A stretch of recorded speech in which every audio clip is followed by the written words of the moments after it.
Aloha, how's it? And welcome back to Consuming Cinema, a show about making and pairing food and drinks from popular movies and TV shows. Today, to celebrate the 4th of July, we're talking about a movie you might not realize takes place on July 4th. Happy 4th of July! So today we're making a Piña Colada with Kālua Pork from Forgetting Sarah Marshall. If you haven't seen Forgetting Sarah Marshall, it's a 2008 romantic comedy directed by Nicholas Stoller and written by the film star, Jason Segel, which follows television composer and puppet aficionado Peter Breder, who is unexpectedly dumped by his famous TV star girlfriend named, you guessed it, Sarah Marshall. At the advice of his stepbrother, Peter vacations to Hawaii in an attempt to forget Sarah, but when he arrives, he finds himself staying at the exact same resort as both Sarah and her new boyfriend, Lothario pop star Aldous Snow. In order to cope, Peter tries to drink away his pain by ordering a variety of cocktails like, you know what, it's vacation. I think I'll just take a Piña Colada, please.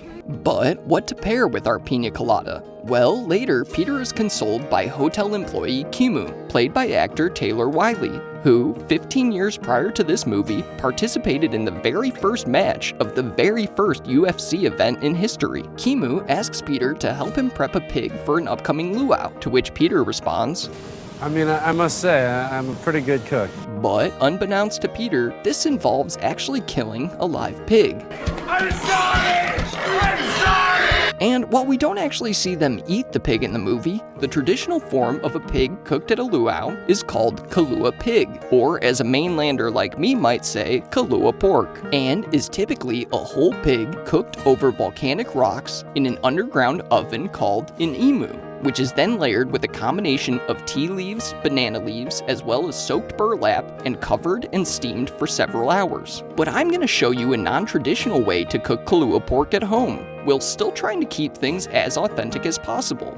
And while we won't actually be cooking an entire pig today, our Kālua pork starts with 5 pounds of pork shoulder, or also known as pork butt. And I'm using the bone-in kind, but you can use the boneless kind as well. Now, before we cook our pork, you want to make sure that this pork shoulder is completely dry, making sure that you wipe off all of the excess blood.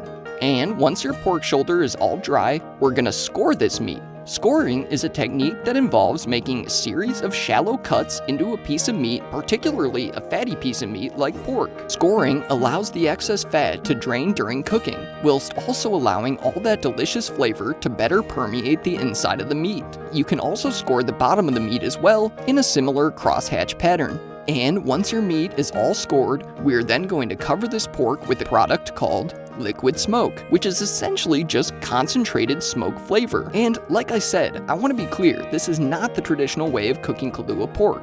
But what we're trying to replicate here is that smoky flavor profile that the volcanic rocks and mesquite wood create cooking underneath an authentic Kālua pig. So we'll take 2 to 3 tablespoons of the liquid smoke and simply cover our pork shoulder all over with it, making sure to get inside all of those crevices. And once our pork is nice and smoky, and trust me, you'll smell it, we are then going to cover it with Alea salt, which is a Hawaiian sea salt made from a volcanic clay called Alea, which is what gives it its signature reddish brick color. Like with our liquid smoke, we want to cover our whole pork shoulder with this Alea salt, making sure we get inside all of those little crevices so that salty flavor will permeate throughout the pork. And once our pork is nicely salted, we're going to set it aside for a moment while we prep our banana leaves. I found these banana leaves at my local Mexican market, but you can also find them at a variety of Japanese or other international marketplaces. So what we're gonna do is we're gonna wrap our pork inside of these banana leaves, which are gonna act like a sort of natural tinfoil. So first, we're gonna lay down a layer of these banana leaves, and then you wanna place your pork inside the banana leaves. And you wanna make sure that you're putting the fat side up, which is going to allow that fat to baste the rest of the pork as it cooks. I definitely recommend being as careful when you're wrapping as possible, as these banana leaves can be pretty fragile. I'm also pretty sure that I lost track of which side of the pork was the fatty side. Once your pork is wrapped in banana leaves, you then want to secure the leaves together by tying some strings of butcher's twine around the entire roast. And after the banana leaves are securely tied around the pork, we then want to transfer our roast into another dish or onto a baking sheet, after which we'll then cover that dish in tinfoil in order to help steam the pork while it cooks. And once that tinfoil is tightly wrapped, we will then transfer this roast into a 300-degree oven for 5.5 to 6 hours. And while that pork cooked, I also wanted to make a traditional Hawaiian dish called poi,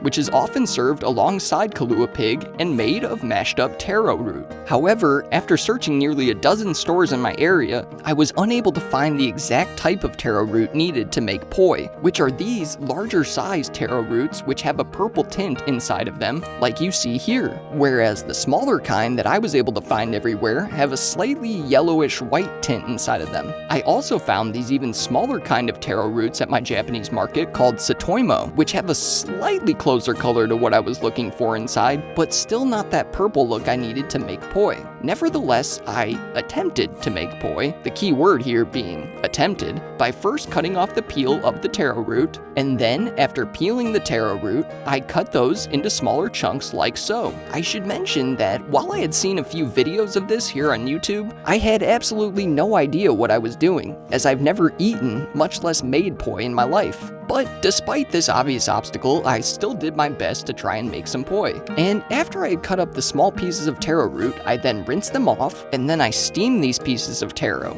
For this, I used a rice cooker, but you could also just use a pot of water on the stove if you have a steamer basket. And once the taro was tender, I cut the heat on the steamer and allowed the taro to cool. And after the taro had cooled, I laid it out on a cutting board, and as you could see, it sort of changed to a slightly purple tint, so I then got a container of water to help turn the taro into the paste consistency of poi, along with a meat tenderizer, which I used in place of the traditional pestle typically used to make poi. I then proceeded to mash up this taro root, and as I did, I added a little bit of water at a time in an attempt to make it into that smooth paste I was looking for. And while eventually, after gradual water and mashing, I was able to get a somewhat smooth consistency, ultimately I realized I wasn't getting the results I was looking for here, both in color and in texture. But luckily, I had already come up with a backup plan, as I had previously prepared this bowl of poi that came from a frozen state like you can see here, which I bought at my local Japanese market. And while not homemade like I had hoped for, I was able to at least get that perfect smooth looking poi and the accompaniment to the pork that I was looking for. That said, if you can think of another film that I can make poi for and have any tips in making it, please leave them in the comments below so I can maybe try it again sometime. But at this point, it was now time to pull our finished pork from the oven. And when I removed the foil, you can see that the banana leaves had a nice char on the outside. I then cut open the banana leaves and peeled them back, revealing our perfect looking pork, the bone of which slid right out as it was nice and tender. And while at this point I did realize that I had failed to put the fat side of the pork up, I was still happy enough with the results to proceed with pulling the pork. So I transferred the pork into another dish in order to pull it, and before I did, I added a little bit of that jus that was left in the bottom of the pan in order to reinstill some of the fat back into it. But be careful not to add too much of this jus, however, because most of that salty flavor is concentrated in here and you don't want your pork to be overly salty. I then used 2 forks to pull the pork until it was nicely shredded.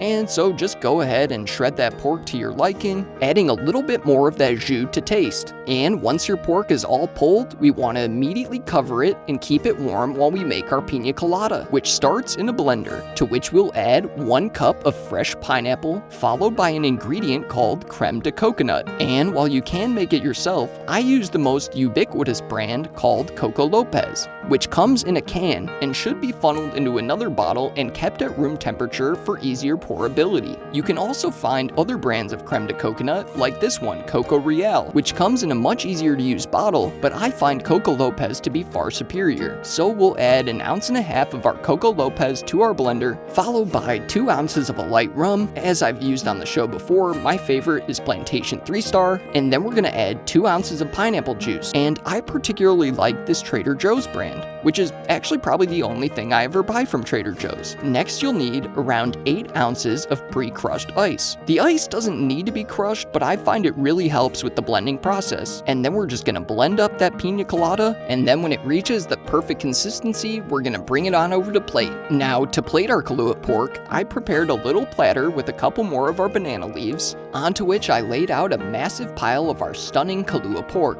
Similarly, I cut out a smaller piece of banana leaf and put it in a bowl to plate the poi. So I added a few scoops of poi into the bowl, and while I touched that up, Bailey snuck a taste of the pork. And to go alongside our pork and poi, I also made a little side of steamed rice to eat with it. And after a little bit of rearranging, into a hurricane glass like this one, we will pour in our piña colada and garnish it with a slice of pineapple, as well as a couple pineapple fronds. And you know, I think this drink could use another garnish, but what could we do? Look at this guy. Look at this. Look at this guy. Huh? Not us, buddy, right?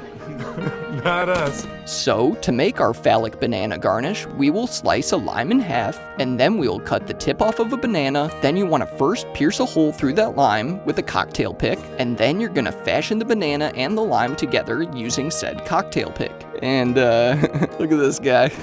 Look at this guy. And in order to put this absurd garnish in the glass, I first had to take a sip of the piña colada. And at long last, your piña colada with Kālua Pork is finally done. Now there's nothing left to do but to taste it. So I grabbed a little plate of rice as to not disturb that perfect looking bowl for the thumbnail, and I put a little bit of the Kālua Pork on top of the rice, as well as a little bit of the poi. Although I will mention it's actually more traditional to scoop the poi with 1 or 2 fingers when eating it, so we'll take a bite with a little bit of everything. And I gotta tell you, I am really blown away by the subtlety and nuance of this dish. The pork is salty, but not overly so, and there's a subtle smokiness from the liquid smoke that gives it just an incredible depth of flavor. And the light, earthy character of the poi does an excellent job in balancing out the salinity of the pork. Now, admittedly, I've never actually been to Hawaii, but boy, does this meal certainly make me feel like I'm there. Hey, I'm in Hawaii too.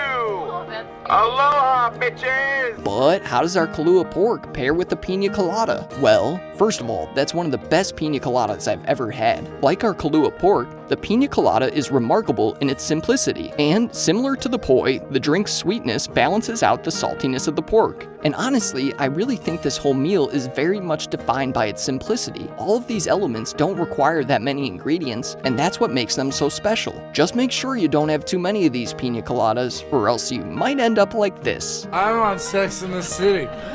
What's up, Miranda? Oh, I'm Samantha. I have sex with everyone. So it goes without saying that this beautiful, wholesome meal is most definitely worthy of 2 thumbs up. If you like the channel, please like, subscribe, and hit that notification bell. Please leave any video suggestions in the comments below. Full recipes will be included in a link in the video description. Follow us on all forms of social media at Consuming Cinema. And don't forget to join us next week when we make a pairing from Sideways. And as always, thank you for watching, or rather, mahalo.